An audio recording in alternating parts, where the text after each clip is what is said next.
eh, veamos, ¿no?, qué es lo que queremos y hacia dónde vamos. Pero bueno, el tiempo siempre es corto, siempre nos hace falta.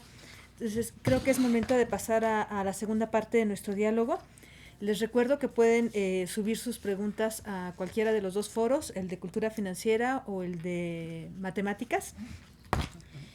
Y bueno, no tenemos en este momento conexiones por videoconferencia, así es que pasemos a las preguntas del foro. ¿Quieres Muy iniciar? bien, claro que sí. Gracias, Adriana.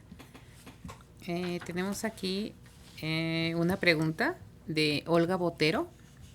Ella nos manda su pregunta de la Universidad de Antioquia, del Colegio Pinares, Medellín, Colombia. Estimada Yereli, el estudio realizado por ustedes gira alrededor de las comunidades virtuales de aprendizaje conformadas por profesionales o personas adultas en su mayoría. ¿Cuáles aspectos de los contemplados en el estudio pueden servir para llevarse a pequeñas comunidades virtuales de aprendizaje en grupos escolares? Menciona otra pregunta más. ¿Qué elementos consideran ustedes fundamentales para la creación de comunidades virtuales de aprendizaje en el aula escolar? Otra pregunta. ¿Hasta qué nivel de aprendizaje sería posible avanzar en un aula de primaria, por ejemplo, o de secundaria? ¿Y cómo se podrían clasificar estas comunidades virtuales de aprendizaje en la escuela? El tema de comunidades de aprendizaje realmente es muy amplio. En México todavía nos hace falta profundizar más en el tema. Por ejemplo, algo que a partir de un estudio que precisamente para mi tesis de maestría que tiene que ver con las comunidades de aprendizaje, este enfoque realmente es viejo. En Estados Unidos y en España principalmente se empezaron a desarrollar entre los años 60 y 70, donde el modelo de escuela cambia. De hecho, su organización es totalmente diferente a como la concebimos tradicionalmente, y se le llama comunidad porque todos los actores involucrados en el proceso educativo tienen una participación. Las estrategias son fundamentalmente desarrolladas a partir del aprendizaje dialógico, y hay todo un marco de referencia para entender el aprendizaje dialógico.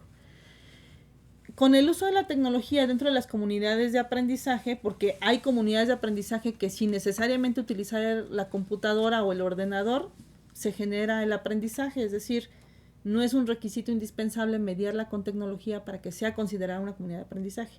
Sin embargo, este marco de referencia se empezó a transferir a las comunidades virtuales de aprendizaje, porque ya con el uso de las plataformas de avanzada,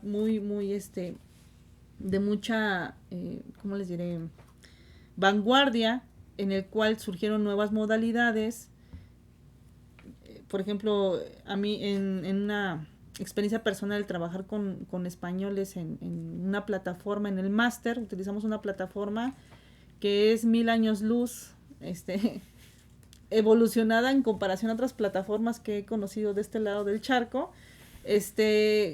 y a veces tenemos plataformas muy sofisticadas y de pronto las medio utilizamos. En el caso de Moodle, por ejemplo, para algunos ya es vieja, para mí es fenomenal, pero realmente cuando tú te das cuenta que tiene un sinfín de uso las herramientas y solamente te utilizas el foro, creo que es cuando no aprovechas al máximo el recurso tecnológico. Entonces necesitamos obviamente de formación para empezar a utilizar con mayor dominio estos recursos tecnológicos. Entonces, cuando surgieron todas estas comunidades de aprendizaje utilizado o mediadas principalmente con las plataformas, obviamente sustentándose en el aprendizaje dialógico, porque, por ejemplo, ¿cómo es que generas aprendizaje? A través de un foro de discusión. Partes de un tópico, haces alguna actividad de análisis y lo que haces es socializar el conocimiento para lograr el aprendizaje. Entonces, estamos hablando de un marco de referencia del aprendizaje dialógico. Entonces, el marco de referencia en sí de las comunidades virtuales es el mismo, no cambia para educación básica o para educación superior. Lo que sí cambian son las formas de interacción, es decir, cómo generar una comunidad virtual en niños pequeños.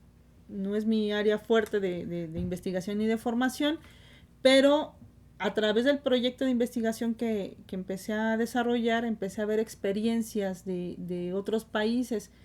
Reitero el caso de España porque me parece que es uno de los países que son potencia en el uso de la tecnología en el proceso de enseñanza-aprendizaje. De hecho, por ahí salió una encuesta en la que decía, casi aseguraban que el 100% de sus profesores han utilizado alguna vez la tecnología en sus clases.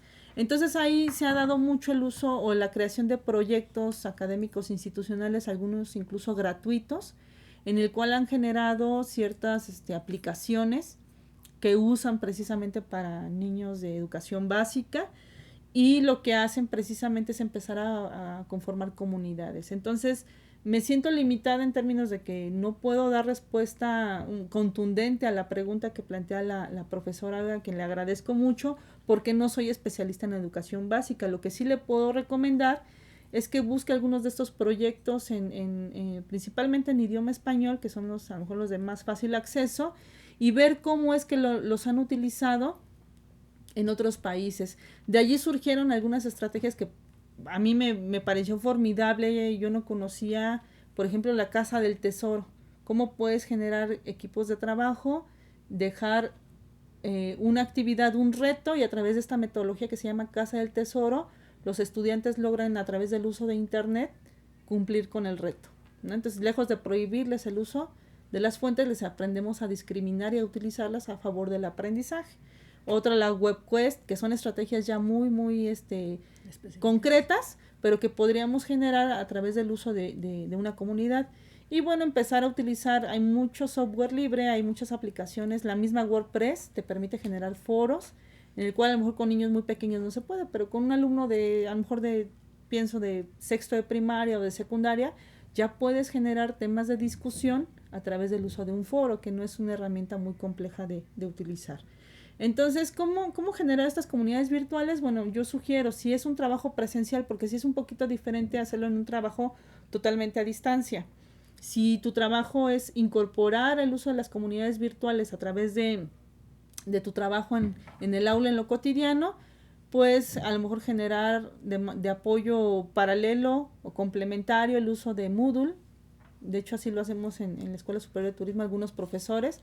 Tomamos un cursillo en el cual nos enseñan a utilizar estas herramientas y de manera paralela lo utilizas.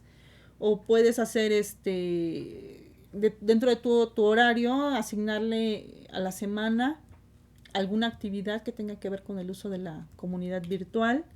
Y bueno, el nivel de aprendizaje, creo yo que las tecnologías, también hay estudios que han demostrado que no son la panacea las tecnologías. También es cierto esto, ¿no?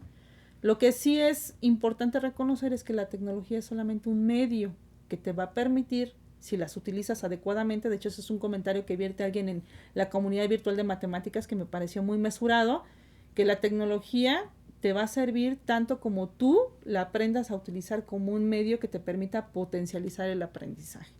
Entonces, el nivel de aprendizaje, si lo dejamos al uso de la tecnología, difícilmente los alumnos van a aprender a discriminar la información. Necesitan indispensablemente la orientación del profesor. Y hablando ya, es un poco diferente en términos del uso de la tecnología ya totalmente en las comunidades. Hablaban también en las comunidades de la importancia de capacitarse, y de alguien por ahí decía, es que es muy caro un curso de tal aplicación. Con el uso de los MOOCs, que son de acceso libre, los recursos abiertos de aprendizaje, es decir, hay universidades de primer mundo que ya están haciendo sus cursos en línea, que son microcursos, en los cuales ya puede acceder cualquier persona y es totalmente gratuito. Entonces, creo yo que ya no hay pretexto para que los docentes, digamos, no sé utilizar tal aplicación o desarrollar tal aprendizaje, cuando incluso la oferta educativa gratuita, que es de mucha calidad, ya puede ser de fácil acceso a los docentes. Muchas gracias, Yareli. Todo esto que estás comentando a través de las comunidades y cómo podemos ir reforzando es importante. Y bueno, también me parece muy enriquecedor que nuestra comunidad de los seminarios vaya creciendo y vaya abarcando profesores de otros niveles también, que bueno, aunque nuestra experiencia no es tanta a nivel básico, pero las ideas podemos irlas compartiendo y enriqueciéndonos todos. No todos lo que suben a los foros son preguntas, algunos son solamente comentarios muy enriquecedores y quiero invitarlos a todos los dos participantes a que los revisen. Como ejemplo solamente quisiera mencionar los comentarios del profesor Domingo Márquez de la FUES Cuautitlán de la UNAM. Pero bueno, pasando a otra pregunta, la maestra Marta Luisa Rodríguez del Colegio de Bachilleres de San Luis Potosí hace una pregunta un poquito en términos de lo que decías ya de la formación o lo que hablábamos ya de la formación, pero quisiera enfocarme más bien en esta otra. Dice, en el documento se nos da a conocer de una investigación que gira en torno a los seminarios Repensares como comunidad virtual de aprendizaje que maneja el IPN. De acuerdo a la experiencia que ya tienen ustedes como institución educativa con estos Repensares, ¿cuáles son las ventajas de tener comunidades virtuales desde el enfoque institución, docente, alumno, conocimiento? Uh-huh. Ya nos has comentado algo en ese sentido, ¿no? De cómo van interrelacionándose los distintos componentes que nos comenta la maestra, pero ¿quisieras ahondarnos un poco más, subrayar un poquito más esta relación? Sí, es un poquito complicado también reconocer. Vencer la resistencia hacia el uso de la tecnología no es meramente una decisión personal. Creo yo hacemos mucho los docentes cuando con toda la buena voluntad que tenemos y esta actitud positiva de decir lo hago, empezamos a involucrarnos y yo creo que se empieza a generar una experiencia de innovación muy importante, pero a nivel individual. ¿Qué necesitamos para que realmente esto tenga una transformación? Y ahora sí, voy a retomar la primera pregunta. Para que la política educativa sea una realidad, necesitamos empezar a sumar esfuerzos. Es decir, que no de manera aislada Reina, Adriana o Yereli hagan el involucramiento o la incorporación de las tecnologías en sus clases, sino que trabajemos a nivel colegiado. De hecho, dentro del marco de referencia de las comunidades de aprendizaje habla de la comunidad de aprendizaje enfocada en los grupos colegiados académicos y las instituciones. Es importante que las instituciones también generen, en consonancia con toda esta política educativa, generen proyectos y estrategias que le permitan a los docentes involucrarse en el uso de la tecnología. Algo que es muy, bueno, y voy a poner de ejemplo mi escuela, en el curso intersemestral se han llegado a ofertar cursos para el uso de Dropbox, ¿no? Y uno dirá, ay, ¿en verdad necesito un curso para aprender a utilizar Dropbox? Pero a lo mejor es soberbia porque hay personas que a lo mejor les cuesta más trabajo aprender el uso de esta tecnología, ¿no? Y no es meramente aprender el funcionamiento de esta aplicación y cómo la puedes, sino además que te digan o te orienten cómo la puedes utilizar o darle un uso a la actividad docente.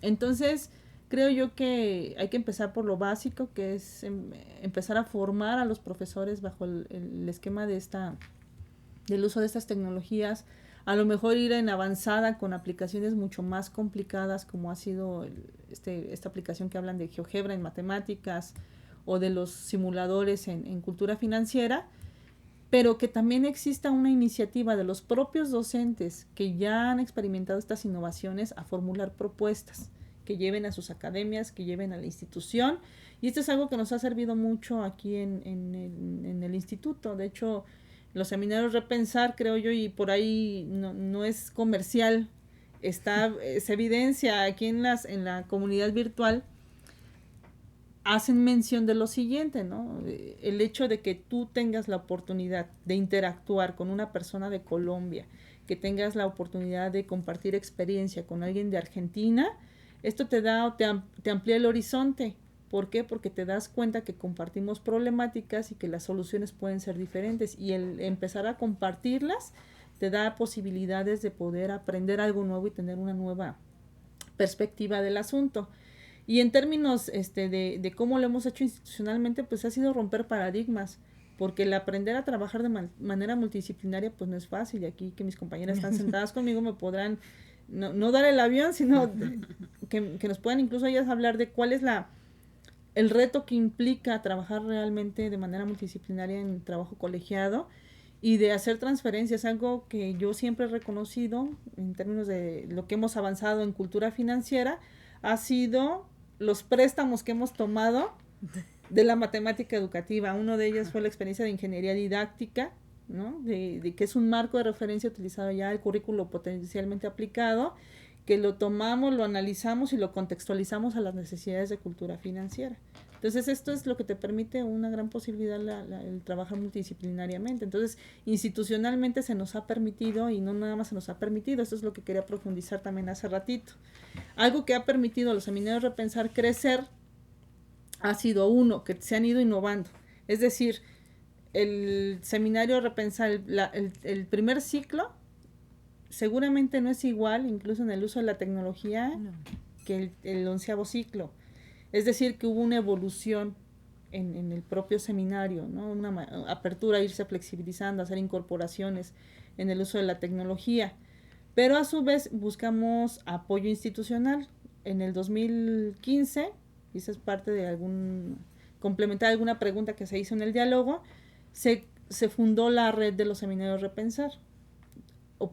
Se generó un plan de trabajo, se hizo una presentación ante las autoridades y se registró de manera oficial la red de los seminarios, ¿no? Entonces, tenemos la oportunidad de hacer ya un reconocimiento oficial a todo el trabajo que durante estos más de 10 años se ha hecho y que de alguna manera pues nos permite ir avanzando, pero también estos compromisos institucionales, es importante mencionarlo, te lleva a una mayor responsabilidad, porque ahora sí implica el que des cuenta de lo que tú estás diciendo en tu plan de trabajo que debes de cumplir.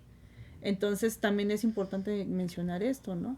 Que cuando hay un apoyo institucional también hay un compromiso para que el docente desarrolle las actividades y pues haga un proceso de formación y de fortalecimiento importante para que pueda ir mejorando las actividades académicas que desarrolla, como en este caso los seminarios. Me gustaría, ahorita no encuentro la cita, pero me gustaría mencionar esta idea que alguien puso en la comunidad de matemáticas, porque incluso agradecía, ¿no?, a los seminarios Repensar. Si bien es cierto que nosotros no hemos formado el seminario para el desarrollo de las competencias tecnológicas, por ahí alguien decía, bueno, y a su vez yo he podido hacer uso de la tecnología porque a través de los seminarios me fui obligando a saber cómo funciona un foro, por ejemplo, ¿no? Entonces, es muy importante considerar esto, ¿no?, que es como un efecto colateral positivo de un proceso de formación que tenía otra finalidad. Muchísimas gracias. Sí. Perdón, fíjate que yo, hay una pregunta que me llama la atención, que te la voy a plantear, porque esta toca otra faceta importante de tu vida profesional, que es como docente. No te hacen la pregunta como investigadora, sino como docente. Entonces, te la voy a leer. Dice, usted menciona en la lectura de acerca de un proyecto multidisciplinario titulado La innovación didáctica en el currículo potencialmente aplicada, centrada en la interdisciplinariedad aplicado para las áreas de matemáticas, física, bioquímica, cultura financiera y comunicación, donde menciona que el empleo de las TIC fue un parteaguas en la enseñanza. ¿Qué experiencia como docente le dejó este proyecto? Pues ha sido un antes y un después, porque algo que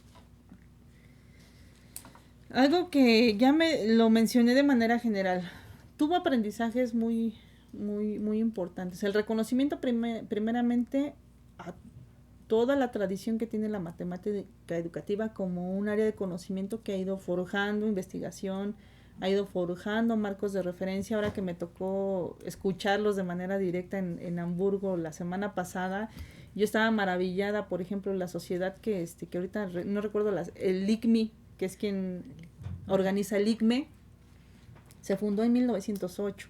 Estamos hablando de toda una tradición de investigación que tiene más de un siglo desarrollándose, es decir, un grupo de personas preocupadas por la matemática educativa, por una didáctica específica, empezaron a desarrollar investigación. A otras áreas de conocimiento nos están llevando un siglo de diferencia. Entonces, el aprender estos marcos, yo estudié pedagogía, cuando vimos todas las bases de la didáctica general y la didáctica específica, y vimos incluso la matemática educativa como parte de la formación en la didáctica específica, no es lo mismo que ya involucrarme en un trabajo, que esta es una de las experiencias más maravillosas en mi vida como docente, porque aprendí que la ingeniería didáctica te lleva al desarrollo de material didáctico, no de improvisación, no de ocurrencias. La ingeniería didáctica te dice, menciona algunas fases, pero básicamente diseñas tu material didáctico y lo experimentas. Es decir, que no lo vas a aplicar a como se te ocurrió, sino que lo tienes que experimentar y a partir de esos resultados lo tienes que mejorar. Y ya mejorado es como tú lo puedes aplicar con tus alumnos, ¿no? Y regularmente en la actividad docente que hacemos, se nos ocurre alguna actividad, si bien aplicado es el docente, genera su material didáctico, va y lo aplica, ¿no? Pero si lo que queremos es innovación, pues tendríamos que probar qué sucedió con ese material didáctico para saber si nos fue funcional o no nos fue funcional en el proceso de aprendizaje. Entonces, la máxima experiencia que me dio ese proyecto multidisciplinario fue eso, ¿no? El transferir un marco de referencia y una metodología de la didáctica específica de un área de conocimiento en particular, que es la matemática educativa, a otra que fue la cultura financiera. De hecho, Reina y yo de pronto estábamos muy confundidas. Decíamos, bueno, es que en matemática educativa lo hacen así, pero acá ¿cómo lo hacemos? Los marcos de referencia en cultura financiera son muy diferentes, hay muy poca investigación, entonces ahí tuvimos que hacer algunos ajustes metodológicos en términos de investigación y que finalmente el resultado fue formidable. Entonces, esa es una de las mayores experiencias, ¿no? Transferir de otros marcos, de otras áreas de conocimiento a la que tú trabajas. Sí, bueno, como dices, tenemos una gran ventaja en cultura financiera, pero pues otras didácticas específicas van surgiendo y van caminando con muchísima fuerza, y esto es importante también. Y bueno, lo que nos vamos encontrando en el camino conforme vamos avanzando tiene mucho que ver también con esta pregunta que nos llega justamente desde Colombia, de los compañeros que nos siguen desde allá. Dice, resulta bastante interesante los 4 componentes de la competencia digital para maestros: saber conceptual, saber procedimental, saber actitudinal y saber social. Pues para quienes trabajamos en la formación docente nos brinda unos parámetros para direccionar dicha formación. Sin embargo, quisiera conocer cuáles fueron las dificultades más marcadas que encontraron en las comunidades virtuales de aprendizaje. Y otra vez, aunque ya has venido platicando un poquito sobre esto, me parece que tiene mucho que ver con lo que hablabas ahorita de las didácticas específicas que van iniciando, ¿no? Sí. Hay que considerar lo siguiente. Una de las principales dificultades que tuvo el estudio fue, tuvimos que hacer selección. Para la conformación de la muestra solamente tomamos como referencia un periodo de 2014-2015 y eran 44 sesiones. Entonces era un mundo de información. Tuvimos que empezar a hacer filtros para seleccionar. De las 44 sesiones quedaron 19 bajo este esquema de selección, y aún así fue sumamente exhaustivo analizar todas las comunidades virtuales. De hecho, la red semántica generada, nos hubiera gustado tener la oportunidad, sobre todo por el tiempo, de generar redes semánticas más simples, pero era muy complicado. O sea, el análisis cualitativo es tan extenuante y tan profundo que te puede dar muchas aristas. Ahorita, por ejemplo, les hice algunas citas, pero yo traía preparadas muchas más y te da espacio para reflexionar mucho, ¿no? Entonces creo yo que una de las principales dificultades es aprender a hacer investigación cualitativa. Hay quien no le da el valor realmente a la investigación. De hecho, para muchos investigadores no es ni siquiera investigación cuando tiene un reto importante hacerla, ¿no? La metodología para hacerla, encontrar estas contradicciones, por ejemplo, ¿no? O sea, los docentes dicen esto, perciben esto, pero también en oposición encontramos que hay esta contradicción, y cómo interpretas esa contradicción. Entonces, hay que ser muy cautelosos en la selección de información y también en los límites, hasta dónde voy a llevar el análisis. Creo yo ese fue uno de los mayores retos en términos de investigación. Y otra cuestión fue reconocer, porque cada comunidad virtual, yo antes de la investigación tenía una idea diferente de las comunidades virtuales. Cuando ya me profundizo en su estudio, me doy cuenta que el papel o los roles que el coordinador de cada comunidad virtual funge es fundamental o crucial para lo que les decía, para que una comunidad virtual de interés pasa a ser una comunidad de participación o una comunidad virtual de aprendizaje. Sin embargo, reconozco que esto no se da de la noche a la mañana, y estábamos hablando, a matemáticas le ha costado 10 años o más de 10 años, lograr esta comunidad virtual. Esperemos que cuando sea la sesión 81 de cultura financiera, pues nuestra comunidad virtual ya tenga estas características, ¿no? Sí. Bueno, creo que no nos resta mucho tiempo. Una última pregunta. Perdón, sí, la última que llegó al foro. Decía, también es de Antioquia, Colombia. Nos dice que en su colegio han realizado este año una aproximación a las comunidades virtuales de aprendizaje con estudiantes de sexto y de noveno a través de la plataforma Edmodo, donde se crea un espacio para cada grado que permite enviar y recibir mensajes, asignar actividades, comparar archivos, hacer comentarios, aportes. Ha resultado interesante. Y quisiera saber si tienes alguna sugerencia para cualificar esta experiencia y convertirla en una verdadera comunidad. Tiene que ver con esto que nos decías de los coordinadores, pero supongo que también les ayudaría más sobre los marcos y todo esto que estuviste tú investigando. Sí, es muy importante considerar esto. En general, la educación a distancia le hace falta mucho desarrollo en términos de conocimiento e investigación. Les hablaba del caso de España, no porque me formé en un programa precisamente de nuevas tecnologías, utilizando sus plataformas, por eso yo les decía, creo yo que tienen mucho desarrollo, pero no es el único país. Incluso aquí en México me tocó también trabajarlo en la Pedagógica Nacional, y yo decía, qué exagerados son en su estructuración y en su diseño instruccional, pero créanme que eso tenía ciertas ventajas ya en el resultado de aprendizaje. Cada institución lo maneja diferente. Yo les puedo decir, incluso aquí trabajando en el instituto, el mismo diseño instruccional, aunque es la misma plataforma, tiene otra forma de estructurarse, tiene otra forma de desarrollarse. Cada institución como que le va imprimiendo su personalidad en cuanto a la estructura que lleva la propia comunidad virtual. ¿A qué nos hemos enfrentado ahorita en el instituto? A que tenemos muchas interrogantes y que nos hace falta generar investigación. Por un lado está primero valorar que la educación a distancia es una realidad, es un hecho, y necesitamos tener marcos. El primer punto que se cuestionaba hace unos años era la carencia de una normatividad. En un dilema tan fundamental como, por ejemplo, te mandaron unos alumnos la misma tarea y te diste cuenta. ¿Cómo te aseguras quién fue quien lo hizo, no? Entonces, o cómo sancionas bajo qué criterios normativos. Entonces ese fue uno de los principales retos. Y ahora tenemos el gran reto de darle una innovación a las metodologías de diseño instruccional. Es decir, las que probamos en el instituto ya tienen algunos años y necesitamos innovarnos internamente para darle una evolución a las comunidades virtuales en la modalidad a distancia.